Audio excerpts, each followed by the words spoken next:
সময়ে যাতে মহামান্য আদালত এই মামলাটা শুনে, এটা তিনটা গুরুত্বপূর্ণ দিক ছিল।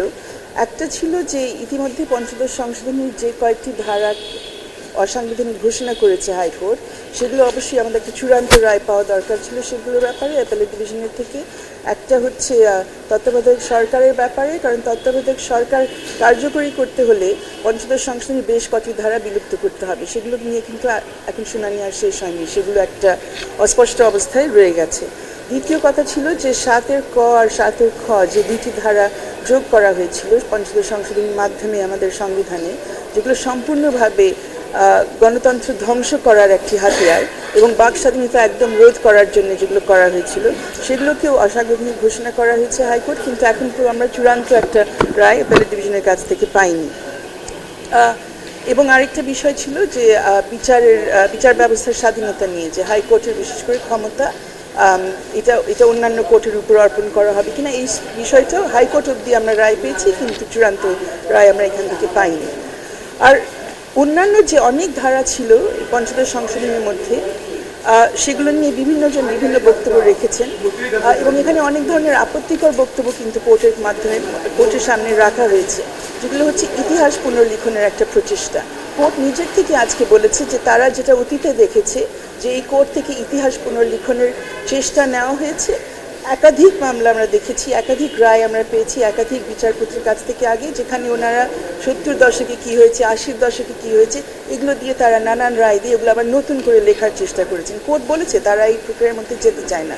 আমরাও তাদের সাথে একমত ছিলাম যে ইতিহাস পুনর্লিখন আমরা দেখতে চাই না, এবং আমরাও শঙ্কিত যে কোর্টের যদি আজকে আমরা এখান থেকে একটা রায় পেতাম, একটা নির্দেশনা পেতাম, আমরা আশা করতে পারতাম যে ভবিষ্যতেও এরকম ইতিহাস পুনর্লিখনের প্রচেষ্টা হবে না। শিয়া বাটার ও ভিটামিনে সমৃদ্ধ লিলি বিউটি সোপ, তারুণ্যময় উজ্জ্বল ত্বকের জন্য। রিমার্ক, হাইকোর্ট অ্যাপেলেট ডিভিশন আমাদেরকে একটা গাইডেন্স দিতে পারতো, যে গাইডেন্সটা সংসদে ভবিষ্যতে তাদের কাজে লাগাতে পারতেন। ওই গাইডেন্সটা আনফর্চুনেটলি আজকে আমরা পাইনি। আমাদের দুটো সাবমিশন ছিল আজকে, যেহেতু আমরা পুরো সাবমিশন করতে পারিনি। একটা ছিল একমাত্র এই কোর্ট কোনো সিদ্ধান্ত দিতে পারেন যে কোনো সংবিধানের কোনো সংশোধনী আসলে এটা আইনসম্মত কি না। শুধুমাত্র কোর্ট ব্যাখ্যা দিতে পারেন যে এরকম কোনো সংশোধনী আমাদের সংবিধানের মূল কাঠামোর পরিপন্থী কিনা।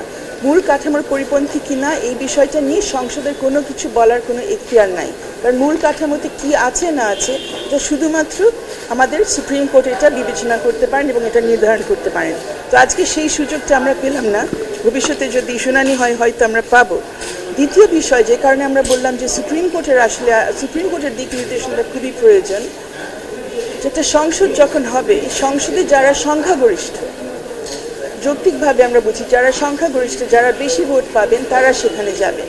এবং যে কোনো দেশে যেখানে সংবিধান আছে, যে সংবিধানের মধ্যে মৌলিক অধিকারগুলো নিশ্চিত করা হয় বা সেগুলো সুরক্ষা রাখা হয়, সেখানে আমরা ধরেই নিই যে সেখানে আদালত কিন্তু ওই মৌলিক অধিকার সুরক্ষা এবং বিশেষ করে যারা সংখ্যালঘু, শুধুমাত্র ধর্মীয় সংখ্যালঘু না, রাজনৈতিকভাবে যারা সংখ্যালঘু, বিভিন্ন মতাদর্শের কারণে যারা সংখ্যালঘু, বিভিন্ন জাতিসত্তায় যারা সংখ্যালঘু, তাদের অধিকার দেখবে সুপ্রিম কোর্ট। সেটা কিন্তু কোনো সংসদ অনেক সময় দেখে না। সংসদ যেহেতু সংখ্যাগরিষ্ঠদের মাধ্যমে হয়, সেটা একভাবে চিন্তা করে, কিন্তু এখানে মাইনরিটি রাইট প্রোটেকশন এটা হচ্ছে আদালতের একান্ত কাজ। আমরা আশা করছিলাম সেই কারণে যে এই বিষয়গুলো নিয়ে অ্যাপেলেট ডিভিশন থেকে আমরা কিছু দিক নির্দেশনা পাবো, যেগুলো ভবিষ্যতে সংসদকে, যখন নির্বাচন পরবর্তী সংসদ যেটা আমরা পাবো, তাদেরকে সহযোগিতা করবে বাংলাদেশের যে ইতিহাস, ঐতিহ্য, মুক্তিযুদ্ধে অর্জিত আমাদের যে সংবিধান এবং আমাদের যে সাংবিধানিক মূল্যবোধ, সেগুলো যাতে তারা চুরমার না করে, সেগুলো তারা অক্ষুণ্ণ রেখে তারা যাতে এগিয়ে যেতে পারে। অবশ্যই আমরা জানি যে ভবিষ্যতে যেই পরিবর্তনগুলো, যে সংশোধনগুলো আসবে আমাদের সংবিধানে, সেটা এখনকার প্রেক্ষাপটে আসবে, আমরা 24-এর আমাদের যে অভিজ্ঞতা সেটার প্রেক্ষাপটে আসবে, কিন্তু তার মানে না যে মুক্তিযুদ্ধে অর্জিত যে আমাদের মূল্যবোধগুলো সেগুলো আমরা এখন চুরমার করে দেবো। এই কথাগুলো আমরা আজকে বলতে চেয়েছিলাম। চূড়ান্ত শুনানি যেহেতু শেষ হয়নি, আমরা সবগুলো আজকে বলতে পারিনি।